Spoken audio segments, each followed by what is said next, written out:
Hey guys, welcome back to another video. Today we're going to be talking about a problem that most people might have when they're making a thumbnail through Photopea. So we have a white image here, and I'm going to talk about the typing tool problem.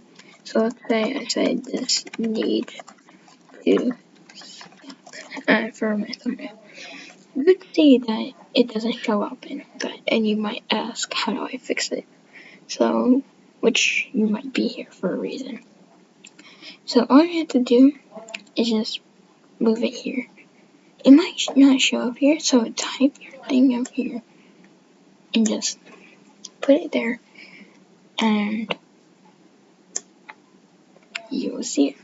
And then you can fix things. You can change the font, you can change the size, you can change the blending options, you can change a lot of stuff. Blending options, you can do everything, like a lot of stuff. And then you'll have your text for your video thumbnail. Hopefully this helps you out, and if it doesn't, then